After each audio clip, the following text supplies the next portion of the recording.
বাংলাদেশের মুখপত্র, এদেশের প্রতিচ্ছবি, দেশের জনজীবনে গুরুত্বপূর্ণ ব্যবসা বাণিজ্য সংক্রান্ত নানা বিষয়ের বহুমাত্রিক আয়োজনে আমাদের এই অনুষ্ঠান। প্রিয় দর্শক, এখন আমরা তুলে ধরব সাধারণ বীমা খাতের প্রতিষ্ঠান বাংলাদেশ জেনারেল ইন্স্যুরেন্স কোম্পানির উপর একটি তথ্যচিত্র। সাধারণ বীমা খাতের বিকাশে বেশ কিছু গুরুত্বপূর্ণ প্রস্তাব দিয়েছেন বাংলাদেশ জেনারেল ইন্স্যুরেন্স কোম্পানির মুখ্য নির্বাহী কর্মকর্তা আহমেদ সাইফুদ্দিন চৌধুরী মিন্টু। তিনি মনে করেন, এই খাতের বিকাশে সাধারণ বীমা কোম্পানিগুলোকে ট্যারিফ মার্কেট থেকে নন ট্যারিফ মার্কেটে আনতে হবে। শপিং মল, বহুতল ভবন ও মোটর গাড়িকে বীমার আওতায় আনতে হবে।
বীমা দাবি পরিশোধে অন্যতম বিজিআইসি বিভিন্ন আর্থিক সূচকে এগিয়ে আছে এই প্রতিষ্ঠান। 2008 সালে সংগৃহীত প্রিমিয়াম ছিল 35 কোটি টাকা। 2023 সালে তা 86 কোটি টাকায় উন্নীত হয়েছে। 2008 সালে ব্যাংকে স্থায়ী আমানত ছিল 19 কোটি টাকা। বর্তমানে এই আমানতের পরিমাণ 99 কোটি টাকায় দাঁড়িয়েছে।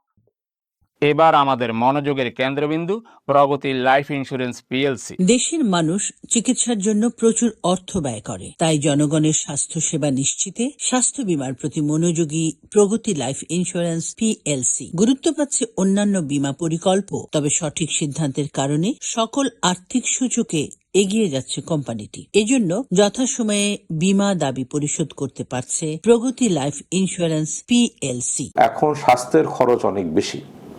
আমাদের দেশের হিসাব অনুযায়ী চিকিৎসা বাবদ একটা মানুষ তার নিজের পকেট থেকে 70% ব্যয় করতে হয়, কিন্তু বাংলাদেশে এখন পর্যন্ত কোনো ভালো স্বাস্থ্য বীমা নেই।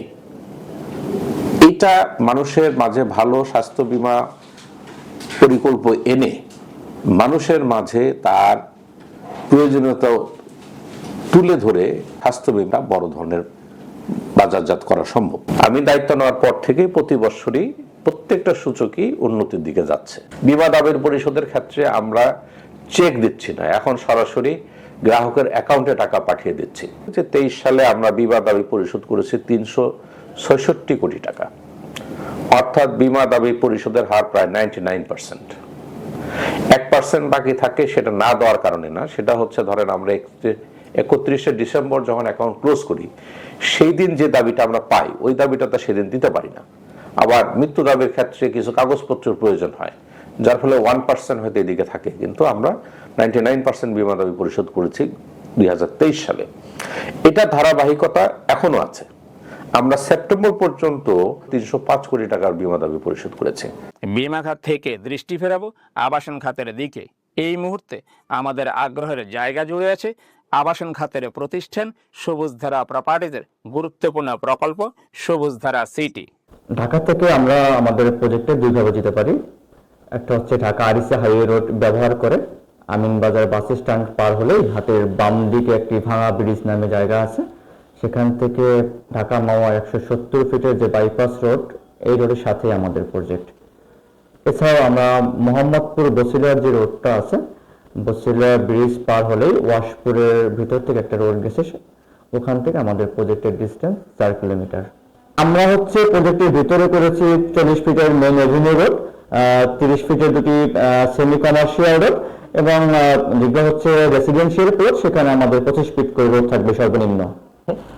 ডেভেলপের প্রথম অংশ হিসেবে আমরা হচ্ছে গিয়ে সেখানে আমাদের ল্যান্ড পারচেসিংটা কন্টিনিউ রেখেছি এবং হচ্ছে গিয়ে একটি ল্যান্ড প্রজেক্ট করতে গেলে গভর্নমেন্টের যেসব অনুমোদন প্রয়োজন সেই সব অনুমোদনের পেপার ওয়ার্কগুলো আমরা অলরেডি শেষ করেছি।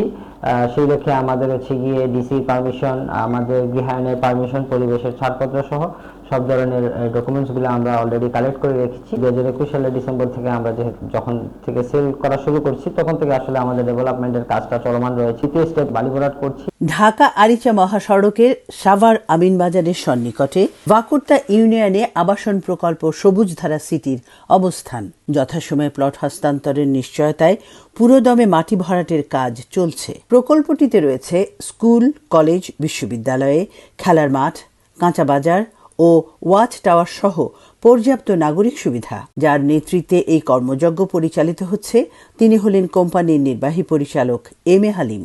সবুজধারা সিটি হচ্ছে ঢাকার খুব সন্নিকটে। প্রজেক্টের মধ্যে স্কুল, কলেজ, ইউনিভার্সিটি এবং বাজার, কাঁচা বাজার এবং বিভিন্ন ধরনের নাগরিক সকল সুযোগ সুবিধা এই প্রজেক্ট মধ্যে নিয়ে আসছি।